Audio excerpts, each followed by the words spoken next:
Whether you're looking for answers to specific life questions or seeking to become the best version of you possible, welcome to the Mental Breakdown and Psychreg podcast, where we offer insight, information, and strategies based upon research and years of practice as clinical psychologists. So sit back, have a listen, and get connected with our hosts, Dr. Berney Wilkinson and Dr. Richard Marshall. And we're back. Welcome back. Here we are. What day is it? It's the last day of the week. It's Friday.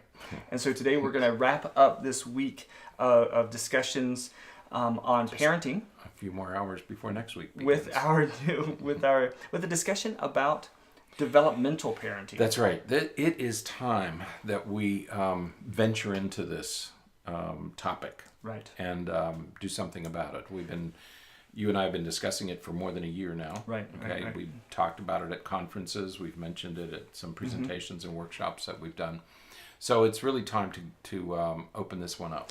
Yes, and what's interesting is that we sort of danced with this a little bit when we wrote the first version of our parenting book back in 2012.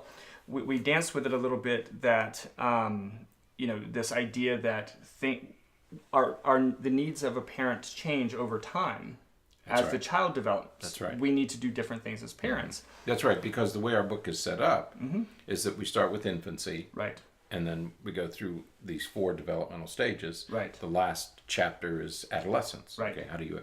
And what you do with a teenager is very different than what you do with an infant. Right. Okay. Right. And as we're restructuring to do parts 2 and 3 right. of the parenting book, we're structuring those, and actually we started structuring it this way before we really sort of formalized some of these right. ideas in those same developmental categories. So we have those same 4 where we have infancy, early childhood, right. elementary school years, and then adolescence. Teenagers. And so we have this sort of structure because there are pretty clear, and it's fascinating how it happens that when you look through the research literature, these developmental stages reappear over and over and over again, whether we're talking about Piaget's stages of cognitive development, whether we're talking about Erik Erikson's stages of social emotional development, or we're talking about just general behaviors and all that we see over the spectrum of childhood. These 4 age groups remain pretty constant, within a couple right. of years or so. That's right. I think there's a couple that have it broken up into 5.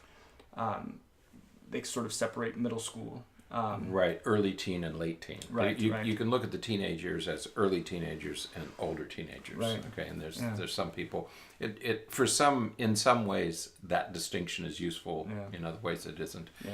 But some people make that distinction. Because I was talking about all the psychological and learning theorists, but biologically, these 4 areas remain pretty constant with the right. and it sort of argues the point of one adolescence with of course puberty as being the start of that change. So what we're going to talk about today is this idea of developmental parenting. Now, if you look at developmental parenting on Google, you're going to find all kinds of different things where they're talking about raising young children and raising children in foster and group homes and things like that. But what we're talking about here with our concept of developmental parenting is the idea that, again, as your child develops, you're going to have to change the way that you parent them. That's right. You can't be the same from day 1 to day 1,000. That's right. It's not going to be the same. Right. And there's an overarching principle that we talk about, and it is you move over the course of a child's development from birth to, say, 18 or 20. There is a movement from attachment parenting right. to detachment parenting. Right. It's essential that you attach to your child in the first few years. Right. But over time, you should be moving to detachment parenting, right. where you can disconnect and you're no longer necessary. Right. Yeah. And so it's a gradual transition of you backing away and giving them more and more privileges. Right. Right. Yeah, I had a discussion with a parent about this a couple of days ago, and the parent was saying, "Oh no, he's a teenager, so I have to really be involved to make sure he makes the right decision." I said, "No." I said, "No, that's not. That's when you what start you need to do. That's right. You have to back off. He's going to make mistakes. He's going to need your help in recovering from some things. That's right. But he's got to explore these things on his own. He has to. He's teenagers are going to begin to separate from you naturally anyway, because it's a normal part. Because that starts at 2. Right. They're going to start at 2. Right. But they're really going to kick it into high gear when they hit puberty. Okay. And they're going to begin to separate from you anyway. Right. So this is something that you should be doing together. They want to separate. You have to allow them to separate. Right. Okay. Yeah. If you resist that, I think we mentioned in an earlier podcast that children are wired to be independent seeking. Right. Okay. Right. And you can't. I don't think you should prevent. I don't think you should try to prevent it. Right. You can, of course, but not a good idea. So as we said, during those first couple of years, the idea is developing a firm attachment, a secure, what they call a secure attachment, and that's where the child is confident that you're going to take care of their needs and meet their the necessary things that they need for survival. Right. And that attachment, well, we could spend an entire day talking about attachment theory and the role that attachment plays on the development of personality and the interaction of attachment with temperament and all those kinds of things. So we won't do that here. Right. But the idea is that we have to have a nice secure attachment during those first couple of years. That's right. During early childhood, we start to have that separation. And what our goal here is to allow our kids to become socialized. And so they have to be interacting with other people. They have to be engaging with other children. They have to have those experiences. That's right. And so what that does is that begins the idea of external influences. And we have to adjust as parents. That's right. Because once they get to that preschool and school age, once they enter that other world, there are going to be other influences. Right. And we might be the primary influence for a time, but we are not the only influence. Right. Yeah. Right. So once they, like you said, once they enter school age, now we're talking about your child has to be able to recognize that there are other experts in the world. That's right. Early on, you're the expert. Right. But that changes as soon as they start school, because now the teacher's the expert. And we hear it all the time, right? Well, that's not the way my teacher does it. Right. That's not what she said. That's not what the teacher said. And we have to respect that as parents. That's right. Now, the teacher may be wrong, could be, but we have to know how to communicate that. We can't just say, "Oh no, that teacher doesn't know what she's talking about," right. because that's not sending the right message. Right. Because in the end, we do want our children to respect their teachers. Right. Okay. And it does them a disservice. Right. For parents to criticize the teachers, especially at a personal level. Right. Personal or professional level. It does the kids a disservice because life is going to be so much easier if they get along with their teachers. And I believe that it is in your child's best interest for them to have a bad teacher at some point.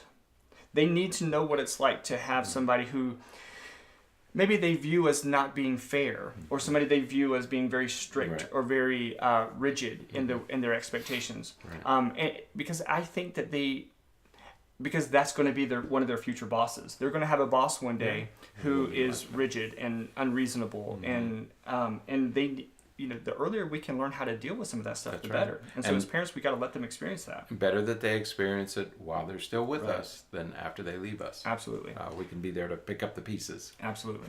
So now throughout childhood, school age, certainly other kids are going to serve as influencing factors as well.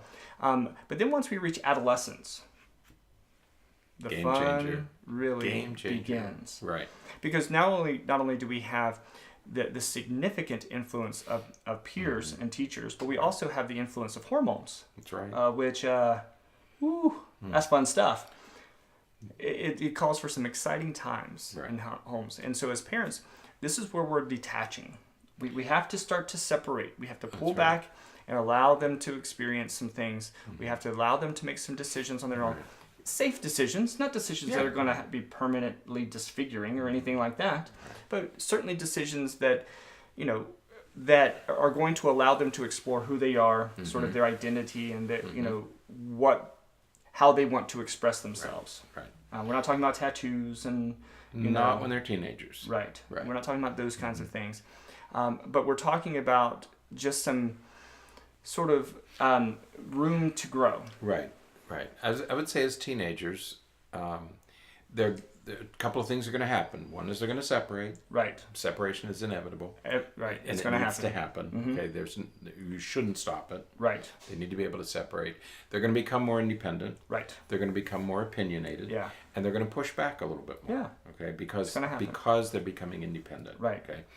And as they move away from you, you have to back up and let them move away from you. Right. Okay. Because now they have to make a bunch of mistakes. They made a bunch of mistakes when they were 5, 6, and 7. They made a bunch of mistakes when they were 8, 9, and 10. Now they're going to make a bunch of mistakes at 13, 14, and 15. Right. Okay.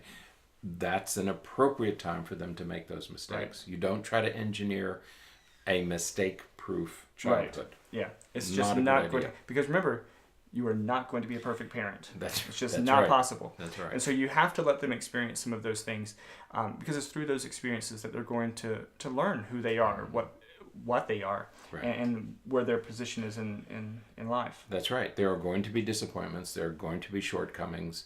Eventually, they're going to hit something. I know some children who can say, in all honesty, I never experienced disappointment until I was a college sophomore. Yeah. Okay? That's when it organic chemistry or something. Right, they took some course. Or they finally had a relationship that they did care about that the other person ended. Okay. Right. They were very successful all through middle school and high school, and it hit then. So we inevitably encounter life's disappointments. Yeah. It's gonna better happen. that they encounter them while they're still with us. Right. Okay. Yeah. But they have to be able to talk to us about it. They have to. And that's going to come through not being judgmental and allowing them room and things. So right. Yeah. So all right, we got there's a lot more to talk about with this, and we're gonna go back and we're gonna, as we get through the next couple of sections of our book, we're gonna be talking about it a lot more, and we may even go back and rewrite the primary introduction to the book to kind of include some of these things, because this is really critical stuff. So yeah, all right, more on this later. Yeah, absolutely. So that's it for today. So but before we go, Before we go, for our UK listeners, remember that we have the Lumi Body Clock contest going on. You can go to the show notes and click on the link, and it will give you the directions and things to do, very simple things to do, to enter into the contest so that you can win a Lumi Body Clock, which is a very cool alarm that wakes you up with light, the way that nature intended. You don't use an alarm clock, do you? I have one set, but I usually wake up around the time. Because you and I have been waking up about the same time every day for years, so you don't need a clock. But I can't imagine having an alarm clock go off every morning. And this Lumi is so cool. It would be very cool. It takes the place of that.